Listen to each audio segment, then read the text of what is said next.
అంటే ముందు కుటుంబానికి సంబంధించినటువంటి ఆస్తులు గొడవలు సెట్ చేసుకోమనేటువంటి దాని మీద సూచన చేసినట్టు ఉన్నారు. దాని మీద బహుశా చర్చలు జరుగుతున్నాయి, సీరియస్ గానే చర్చలు జరుగుతున్నాయి. ఇప్పుడు డీకే శివకుమార్ ఫ్యామిలీ కానివ్వండి, వాళ్ళు కానీ వాళ్ళు మధ్యవర్తులుగా ఉండి సీరియస్ గా చర్చలు జరుగుతున్నాయి. నాకు తెలిసి అయితే షర్మిల కూడా ఈ సమావేశాలకి కొన్ని మధ్యవర్తుల సమావేశాలకు హాజరయ్యారు అనేటువంటి దానికి వాళ్ళది ఈ ఆస్తి గొడవలు కాబట్టి వాటిని పరిష్కరించుకున్నటువంటి ప్రయత్నం షర్మిలకు కూడా. ఇప్పుడు ఆవిడ కావాల్సిన ఏంటి డిమాండ్, ఎంతో కొంత ఇప్పుడు ఆ డిమాండ్ ప్రకారంగా తనకు రావాల్సినటువంటి వాటాల విషయంలో ఎంతో కొంత రాబట్టుకోవాలనేటువంటి ప్రయత్నం ఆవిడ కూడా చేస్తుంది. కాబట్టి అలాంటి ప్రయత్నాల్లో ఉన్నారని అనుకుంటున్నాను. ఇక రాజకీయ పరమైనటువంటి అంశాలు ఏముండవండి దీంట్లో. షర్మిల జగన్మోహన్ రెడ్డికి వాళ్ళ వైఎస్ఆర్ కాంగ్రెస్ పార్టీ దగ్గర రావటం ఇవన్నీ విషయాలు షర్మిలతో ఏం అవసరం ఉంది జగన్మోహన్ రెడ్డికి? రాజకీయంగా అయితే అవసరం లేదు. నష్టం చేయకుండా ఉండాలి అనేటువంటి దాని మీద, షర్మిల వల్ల విజయం వల్ల నష్టం జరగకుండా ఉండాలి వైసీపీకి అనేటువంటిది మాత్రమే జగన్మోహన్ రెడ్డి ఆలోచిస్తారు తప్ప వాళ్ళ అవసరం అయితే జగన్మోహన్ రెడ్డికి ఉంటుందని నేను అనుకోవట్లేదు. జగన్మోహన్ రెడ్డి అసలు ఎవరి అవసరం ఉందని అనుకోవటం లేదండి. ఏ నాయకుల అవసరం కూడా ఉందనుకోవటం లేదు.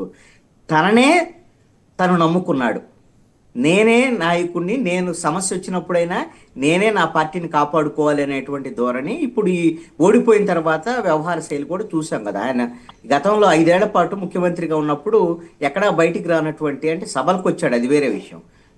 ఇప్పుడు బయటికి వచ్చి ప్రతి విషయంలో కూడా ఇప్పుడు జైళ్ళకి వెళ్ళటం కానీ మిగతా విషయాల్లో కానివ్వండి తన పార్టీని కాపాడుకునేటువంటి ప్రయత్నం చేస్తున్నారు. కాబట్టి జగన్మోహన్ రెడ్డి నాయకులు వెళ్ళేటువంటి విషయంలో కూడా మాట్లాడారు కదా. ఎంతమంది నాయకులు పోయినా ఏం కాదు, కొంతమంది నాయకులు వాళ్ళే తయారవుతారు జనం నుంచి, వీళ్ళు పోవటం అనేది పెద్ద లెక్కలో విషయం కాదు అనేటువంటి విషయాన్ని కూడా మాట్లాడారు. కాబట్టి షర్మిలని బతలాటమో లేకపోతే వైసీపీలోకి తెచ్చుకోవడం లేకపోతే అనుకూలంగా రాజకీయంగా మార్చుకోవడం ఇలాంటి ప్రయత్నాలు ఏముండవు. న్యూట్రలైజ్ చేయడానికి ఆవిడకి ఎంతో కొంత మరి ఆ వాటాలకు సంబంధించినటువంటి విషయంలో ఆస్తుల వాటాలు పంపిణీకి అయితే మాత్రం ఈ ఒత్తిడి వల్ల కొంత అంగీకరించేదానికి అవకాశం ఉండొచ్చు అనుకుంటా జగన్మోహన్ రెడ్డి. Right sir.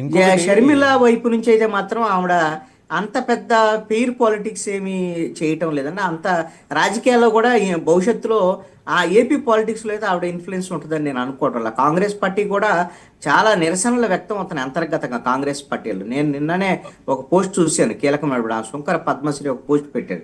షర్మిల అసలు ఎక్కడ ఉన్నారు, ఏపీకి సంబంధించినటువంటి ఎంత పెద్ద డెవలప్మెంట్స్ ఇవన్నీ జరుగుతుంటే, పొలిటికల్ ఇష్యూస్ పబ్లిక్ సఫర్ అవుతుంటే ఎక్కడికి పోయారు ఏంటి, మీ ఆస్తి గొడవలు ఇవేనా, పార్టీని అడ్డం పెట్టుకొని ఇవి చేస్తున్నారు, ఇట్లయితే పార్టీ కాంగ్రెస్ పార్టీ మరింత నష్టపోయింది షర్మిల వల్ల అనేటువంటి విధంగా సోషల్ మీడియాలో నేరుగా వాళ్ళ నాయకులే పోస్ట్ పెడుతున్నటువంటి పరిస్థితులు ఉన్నాయి.